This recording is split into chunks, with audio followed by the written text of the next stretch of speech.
Chapter 17.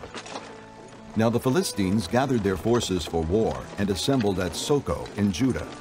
They pitched camp at Ephes-dammim, between Soko and Azekah. Saul and the Israelites assembled and camped in the valley of Elah, and drew up their battle line to meet the Philistines. The Philistines occupied one hill, and the Israelites another, with the valley between them.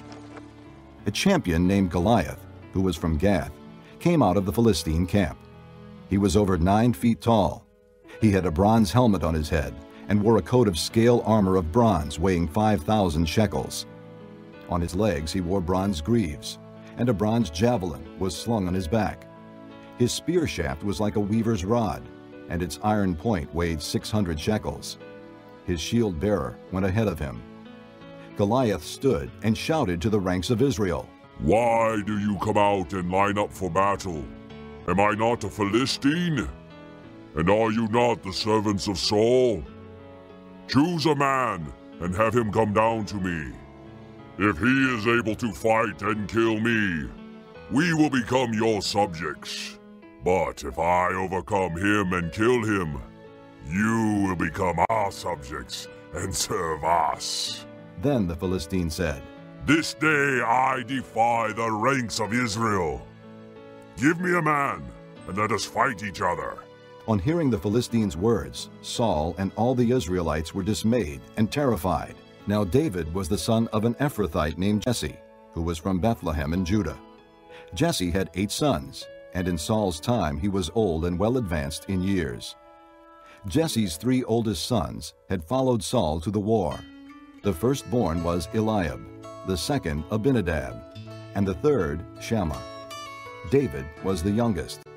The 3 oldest followed Saul, but David went back and forth from Saul to tend his father's sheep at Bethlehem. For 40 days the Philistine came forward every morning and evening and took his stand.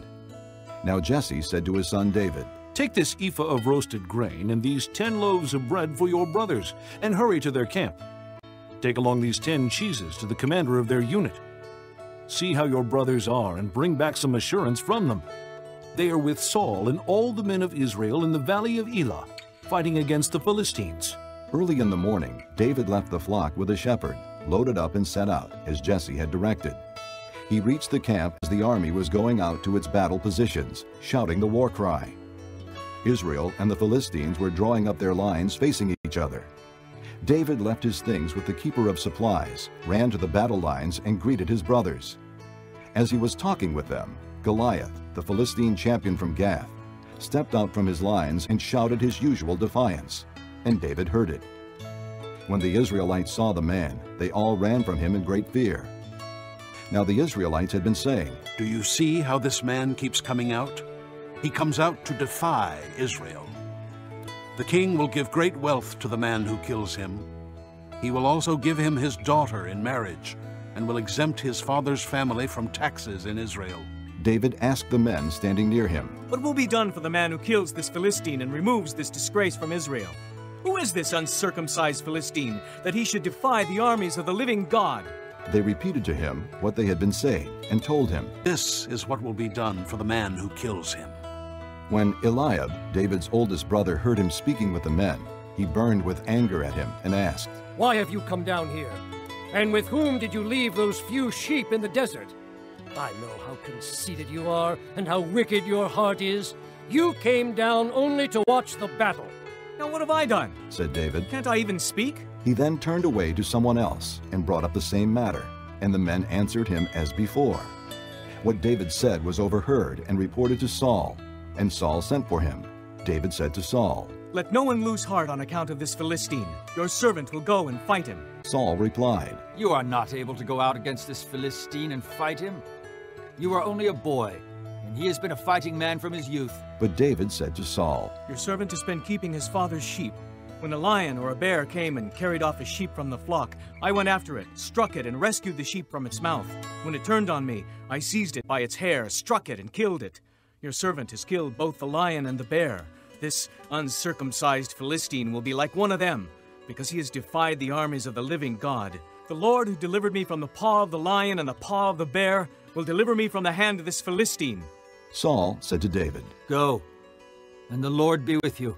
Then Saul dressed David in his own tunic. He put a coat of armor on him and a bronze helmet on his head.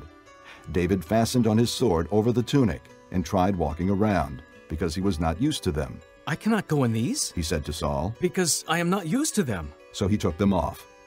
Then he took his staff in his hand, chose 5 smooth stones from the stream, put them in the pouch of his shepherd's bag, and with his sling in his hand, approached the Philistine. Meanwhile, the Philistine, with his shield-bearer in front of him, kept coming closer to David. He looked David over and saw that he was only a boy, ruddy and handsome, and he despised him. He said to David, Am I a dog that you come at me with sticks? and the Philistine cursed David by his gods. Come here, and I'll give your flesh to the birds of the air and the beasts of the field. David said to the Philistine, You come against me with sword and spear and javelin, but I come against you in the name of the Lord Almighty, the God of the armies of Israel, whom you have defied. This day the Lord will hand you over to me, and I'll strike you down and cut off your head. Today I will give the carcasses of the Philistine army to the birds of the air and the beasts of the earth, and the whole world will know that there is a God in Israel. All those gathered here will know that it is not by sword or spear that the Lord saves, for the battle is the Lord's, and he will give all of you into our hands. As the Philistine moved closer to attack him, David ran quickly toward the battle line to meet him.